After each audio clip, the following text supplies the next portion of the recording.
ormai siamo abituati a parlare. In altri Italia parlano di cibo italiano, e qua se non parliamo napoletano non ci trovo. E voi parlate napoletano o italiano? Con il compagno vostro? Sempre napoletano. Sempre napoletano. Pure a casa, no? Sempre.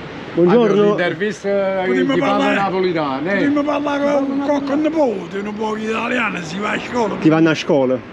Bravo, si vanno a scuola. O riprendere dei nipotini piccoli che incominciano a fare la nostra lingua antichissima, siamo antica proprio la lingua napoletana. Guarda, napoletano Però sì. è uno dei dialetti, secondo il mio parere, che è idoneo al 100%. È vero, è vero. Si capisce. Bravo. Ma napoletano per me per esempio il Napoli e la napoletanità che è una lingua al di fuori che è portata a tutto il mondo.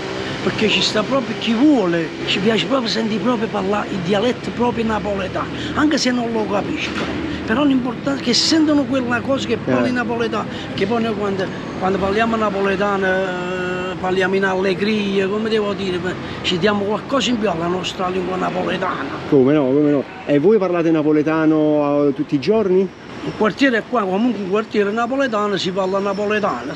Io qualche volta che quel turista che mi fa qualche domanda, io riesco a parlare un po' italiano per spiegargli qualcosa. Però che compagni vostri? Che compagni miei qua si parla napoletano. In famiglia? In famiglia è lo stesso, siamo tutti napoletani. E i ragazzi d'oggi?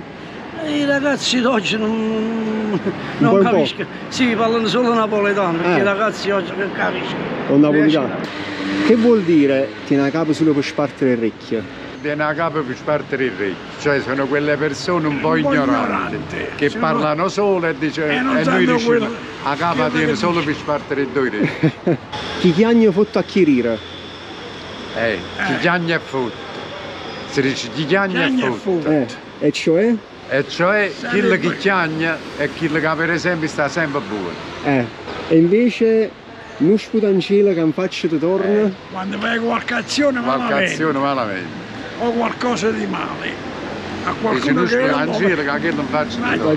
Cioè se tu non hai sputato la faccia in poche parole. Esatto. Lo sputa la saliva manata poi non faccia a te, in effetti questo è il segno. Allora, la prima è questa. La gallina fa l'uovo e la galla ci brucia mazza. E che succede? Che io faccio una cosa che faccio io è sempre una cosa è capace che non mi viene bene e qualcuno se la prende lui quando la gallina a me mi brucia, è sempre tutto il contrario.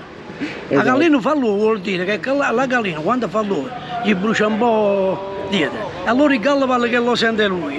Invece io sto sentendo il dolore. Questa è l'espressione, questa qua è.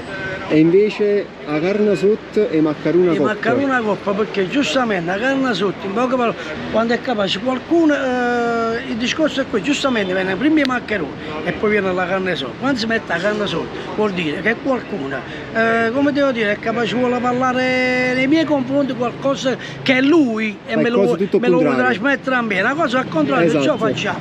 La carne sotto e i maccheroni sopra. E invece questa qua te ne capo solo per spartere l'orecchio. Te ne capo perché vuol dire che in tu ci devi allontanare niente. Questa anche pure io l'ho detto. Questa è una cosa pure io dico. Questa si usa. Perché siamo questi ragazzi oggi, solo la capo per spartere l'orecchio. E come in mezzo non ci sta niente. Ti mandi solo per mandare il orecchio in poche parole. Questo è. Esatto, a posto, grazie.